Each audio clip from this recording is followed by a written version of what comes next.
تو کہا ہمیں یہ معلوم ہے کہ آپ کی صفات کیا ہیں، صادق بھی آ رہی ہیں اس زمین کے اوپر بھی، لیکن جب آپ آئے اور ظاہر ہوئے اور آپ بنو اسماعیل سے تھے تب ہم نے سمجھ لیا کہ آپ نہیں ہیں۔ وہ یہ تعصب دیکھیے، ہمارے خاندان سے آپ نہیں ہیں۔ اگر پاکستانی آپ مولوی صاحب ہوتے تب تو ہم آپ کی بات ماننے کے لیے تیار تھے، اگر آپ بنگلہ دیشی ہوتے تب تو ہم آپ کی بات ماننے کے لیے تیار تھے، لیکن چونکہ آپ انڈین ہیں، ہم سعودی، آئی ایم سعودی، اس لیے میں تمہاری بات ماننے کے لیے تیار نہیں ہوں۔ ہمارے ایک ساتھی ایک مجلس میں بیٹھے ہوئے تھے سعودی، انہوں نے مجلس میں کوئی مسئلہ چھڑ گیا تو انہوں نے کہا تھا ٹیلی فون کہ میں ابو کلیم سے پوچھتا ہوں، میں ابو کلیم سے پوچھتا ہوں۔ اس مجلس میں بیٹھا ہوا ایک انسان کہتا بس ہندی ہی رہے گا مسئلہ پوچھنے کے لیے اور کوئی نہیں ہے۔ یہ مثالیں دیتا ہوں، اگر آپ سوچیں بہت مثالیں ایسی پائی جائیں گی۔ تو اس یہودی نے کیا کہا، لیکن چونکہ آپ بنو اسماعیل سے ہیں اس لیے ہم سمجھ گئے کہ آپ وہ نہیں ہے جس کا ہم انتظار کر رہے ہیں۔ کہا وہ کیوں؟ کہا اس لیے کہ ہم نے اپنی کتاب میں پڑھا ہے کہ جو آخری نبی آئے گا اس کی امت کے 70,000 لوگ بغیر حساب اور کتاب کے جنت میں جائیں گے، اور آپ کے ساتھ میں دیکھ رہا ہوں بہت تھوڑے سے لوگ ہیں۔ آپ نے کہا تو جھوٹ بول رہا ہے، اس ذات کی قسم جس کے قبضے میں محمد صلی اللہ علیہ وسلم کی جان ہے، میری امت کے صرف 70,000 نہیں بلکہ ہر 70,000 کے ساتھ، ہر آدمی کے ساتھ 70,000 جنت میں جائیں گے، چاہے تو ایمان قبول کر یا ایمان نہ قبول کر۔ تو عرض کرنے کا مقصد اسے کس نے دور رکھا دین سے؟ تعصب کی، اور اسی تعصب کا ایک حصہ حسد بھی ہے، ایک حصہ حسد بھی ہے، اور حسد بہت بری بلا ہے۔ حسد کیا چیز ہے ساتھیوں؟ سوچیں آپ، اگر مل جائے تو میری کیسٹ حسد کی برائی آپ لوگ سن لیں گے، ہے نا؟ حسد کیا چیز ہے؟ حسد کی ادنا صورت یہ ہے کہ کسی کے اندر کوئی اچھائی دیکھ کر کے، چاہے وہ مال کی اچھائی ہے، نوکری کی اچھائی ہے، خوبصورتی کی اچھائی ہے، علم کی اچھائی ہے، کسی بھی کی اچھائی ہے، کسی کے اندر کوئی اچھائی دیکھ کر کے انسان اسے ناپسند کر لے، یہی حسد ہے کہ نہیں؟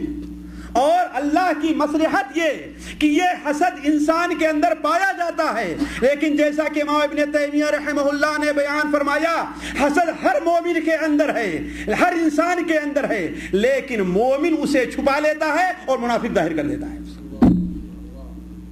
مومن چھپا لیتا ہے اسے، اور مسلمان اور منافق اسے ظاہر کر دیتا ہے۔ تو حسد جو ہے یعنی کسی کو اچھے منصب پر، اچھا علم، اچھی حالت میں دیکھ کر کے ہم اس کے اوپر کیا ہے، حسد کریں اور اس کی بات قبول کرنے کے لیے تیار نہ ہوں۔ آج بہت سے لوگ مان بھی جاتے ہیں کہ یہ بات صحیح ہے، لیکن حسد، جیسا کہ بہت سے یہودیوں نے حسد کی بنیاد پر اللہ کے رسول کی دعوت کو قبول نہ، میں جانا نہیں جاتا ہے، دیکھو تفسیر حسد من عند انفسہم۔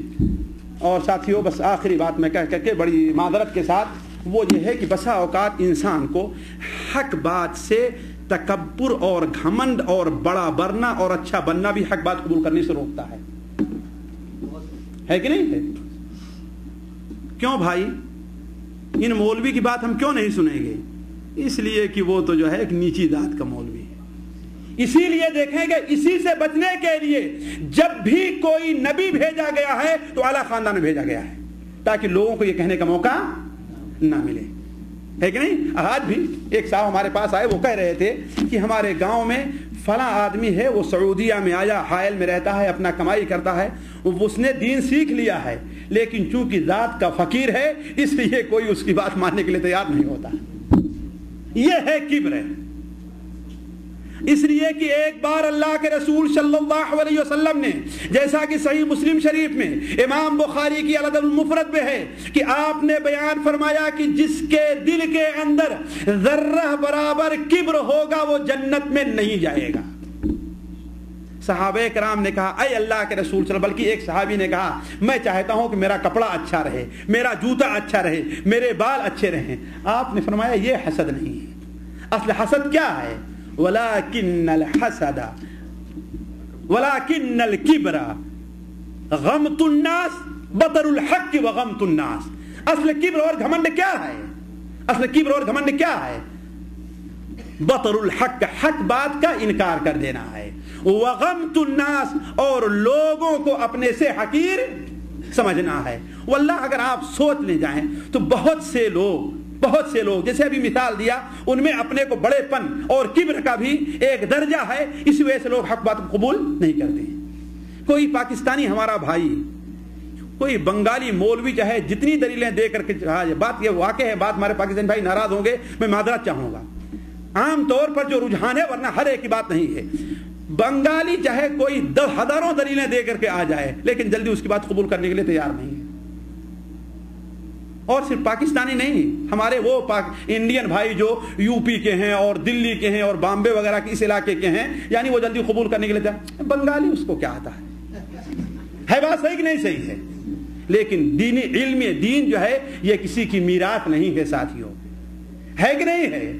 علم دین یہ کسی کی میراث نہیں ہے، صحابہ کرام رضوان اللہ علیہم اجمعین، ہے کہ نہیں؟ ان میں ذرا سوچئے، حضرت عمر فاروق رضی اللہ تعالیٰ عنہ نے عتاب ابن اسید سے پوچھا کہ تم میرے پاس جب آئے ہو تو مکہ پر کس کو امیر مقرر کیا ہے؟ کس کو امیر مقرر کیا ہے؟ تو مجھے نام بھول رہا ہے، کہا فلاں کے غلام کو۔ کہا ارے اللہ کے بندے، تم نے قریش کے اوپر، وہ بھی قریش کے گھر میں، مکے میں، تم نے قریش کے اوپر ایک غلام کو امیر مقرر کر دیا ہے۔ کہا کہ اے امیر المؤمنین، ہم نے دیکھا کہ ان میں قرآن مجید کا سب سے بڑا عالم وہ تھا، حدیث کا حلال حرام کا سب سے زیادہ علم رکھنے والا وہ تھا، اس لیے ہم نے اسے وہاں پر مقرر کیا ہے۔ حضرت عمر فاروق نے کیا کہا؟ ہاں، یہ قرآن، اس قرآن کے ذریعے اللہ تبارک و تعالی بہت سے لوگوں کو اوپر اٹھاتا ہے، جو اس قرآن کو یاد کرتے ہیں، حافظہ رکھتے ہیں، اور جو نہیں کرتے وہ۔ اسی لیے صرف ایک مثال دے کر کے، مدینہ منورہ میں ان کو سعودی نیشنلٹی مل گئی ہے، ڈاکٹر ضیاء الرحمن عمری، سنا ہے نا، ہم نے دیکھا ہوگا، ڈاکٹر ضیاء الرحمن عمری، ان کی عربی میں بہت کتابیں ہیں، جامعہ اسلامیہ کے اندر وہ لیکچرار تھے، ان کو نیشنلٹی مل گئی، اور وہ اصل کیا تھے؟ ہندو تھے۔ ایک لمبا قصہ ہے، اور اردو میں ایک کتاب آئی ہے، ہم مسلمان کیوں ہوئے، ہم مسلمان کیوں ہوئے، اس میں ان کا تذکرہ بڑا دلچسپ ہے، آپ لے کر کے دیکھ کے پڑھ لیں گے۔ وہ بیان کرتے ہیں کہ جب میں مسلمان ہوا تو مجھے اپنے خاندان والوں سے خطرہ ہوا، تو کیا ہوا، مجھے لوگ پہلے بامبے بھیجے، پھر بامبے سے عمرآباد مدراس گیا، ہے کہ نہیں ہے، تاکہ خاندان والوں سے دور چلے جائیں، وہاں پڑھا، تو اس کے بعد مجھے کہاں جگہ مل گئی؟ مدینہ منورہ میں پڑھنے کی، اور بلکہ ازہر میں بھی انہوں نے ڈاکٹریٹ کیا، اس کے بعد مدینہ منورہ جامعہ یونیورسٹی کے اندر، اسلامیہ یونیورسٹی میں وہ کیا بن گئے؟ لیکچرار بن گئے۔ تو کہتے ہیں کہ مدراس سے 2 سال کے بعد میں گیا تو رمضان کا موقع اور عید ہونے والی تھی، پورے علاقے میں اعلان کر دیا گیا کہ عید کی نماز کون پڑھائے گا؟ ضیاء الرحمن پڑھائیں گے۔ تو کہا بہت سے ہندو صرف یہ دیکھنے کے لیے آ گئے تھے کہ ایک ہندو کا لڑکا، ہندو مذہب ماننے والا، مسلمان ہوا ابھی 2 سال بھی نہیں گزرے ہیں کہ وہ اتنے مسلمانوں کی امامت کرنے جا رہا ہے۔ تو یہ ہے ہمارا اسلام ساتھیوں، اس میں اپنے کو بڑا بننا نہیں ہے۔ جو علم رکھتا ہے وہ چاہے پاکستانی ہو یا بنگلہ دیشی ہے، وہ انڈین ہے یا کہیں کا رہنے والا ہے، اس کی بات ماننی چاہیے، اس سے علم حاصل کرنا چاہیے۔ ساتھیوں، مجھے احساس ہے کہ میں بہت باتیں بڑے اختصار کے ساتھ آپ کے سامنے رکھا، اسے تفصیل سے نہیں بیان کر سکا، اس کے لیے معذرت چاہوں گا۔ البتہ یہ ہے کہ یہی بنیادی چیزیں ہیں جو انسان کو علم کی مجلس میں حاضر ہونے یا علم حاصل کرنے سے روکتی ہیں۔ اللہ تبارک و تعالیٰ سے دعا ہے کہ اللہ تبارک و تعالیٰ ہمیں اور آپ کو علم حاصل کرنے، علم کو سیکھنے، قرآن حدیث کا علم حاصل کرنے اور اس کے مطابق عمل کرنے کی توفیق عطا فرمائے۔ اللہ تعالیٰ ہمارا اور آپ کا یہاں پر اکٹھا ہونا قبول کرے، یہاں جمع ہونے کی برکت سے اللہ تعالیٰ ہمارے اور آپ کے گناہوں کو معاف کرے۔ سبحانک اللہم و بحمدک، اشہد ان لا الہ الا انت، استغفرک و اتوب الیک۔ وقت ہے کہ آپ بعد میں جواب دے دیں گے، وقت تو نہیں ہے لیکن